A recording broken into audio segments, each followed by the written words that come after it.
ঝিনাইদহ ৪ আসনের এমপি আনোয়ারুল আজিম আনার হত্যায় জড়িত সন্দেহে জিহাদ হাওলাদার নামে একজন গ্রেপ্তারের পর তাকে আদালতে তুলেছে ভারতের পশ্চিমবঙ্গ রাজ্য পুলিশের গোয়েন্দা বিভাগ সিআইডি। স্থানীয় সময় বেলা ১১টার দিকে উত্তর ২৪ পরগনার বারাসাত আদালতে তোলা হয় কসাই জিহাদকে। এর আগে বৃহস্পতিবার রাতে তাকে গ্রেপ্তার করে পশ্চিমবঙ্গ সিআইডি। যে হত্যাকাণ্ড হয়েছে, যেটা পার্লামেন্টের যে মেম্বার বাংলাদেশের, ওনার যে হত্যাকাণ্ডে যেহেতু একটা আমাদের ভারতীয় সেন্টিমেন্ট জড়িয়ে আছে এই কেসের সঙ্গে, সুতরাং এই মুহূর্তে এই গোপন তথ্য একমাত্র তদন্তকারী অফিসার ছাড়া কেউই বলতে পারে না। যে ঘটনা ঘটেছে ৩২০ যেটা আছে, এটা এই হিনিয়াস অফেন্স বলা হয়, যেটা নৃশংস হত্যা। এই নৃশংস হত্যা ক্ষেত্রে এদের অ্যাকচুয়ালি যে ঘটনা অদূর ভবিষ্যতে ঘটতে চলেছে আপনারাও দেখতে পাবেন। এদেরকে খুব যাবজ্জীবন কারাদণ্ড, অর্থাৎ till the last breadth of their life, মৃত্যুর আগের দিন পর্যন্ত হয়তো কারাবাস করতে হবে, আর না হলে ফাঁসি হবে। ভারতের পুলিশ বলছে ২৪ বছর বয়সী জিহাদের বাড়ি খুলনার দিগলিয়া থানার বারাকপুর গ্রামে। অবৈধভাবে মুম্বাইয়ে বাস করতেন তিনি, পেশায় একজন কসাই।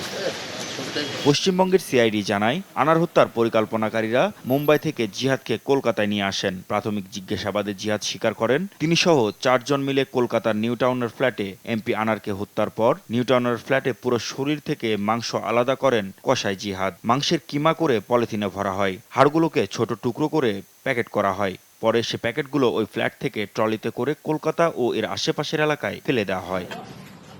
এরই মধ্যে টুকরো হাড়গোড়ের সন্ধানে কলকাতার বিভিন্ন এলাকায় তল্লাশি চালাচ্ছে পুলিশ। বৃহস্পতিবার রাতেই কলকাতার কাশীপুরের ভাঙ্গরের কৃষ্ণমাটি এলাকায় অভিযান পরিচালনা করে সিআইডি। পুলিশ এসছে কি একটা খুঁজছে, দুজনকে দড়ি বেঁধে কোমরে নামিয়ে কি একটা খুঁজছে।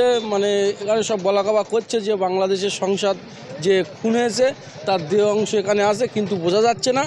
এখন আমরা গ্রামবাসী আতঙ্কে আছি।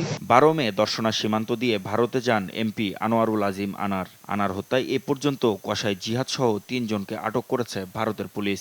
এর মধ্যে বৃহস্পতিবারই গ্রেপ্তার হন সিয়াম ও কসাই জিহাদ।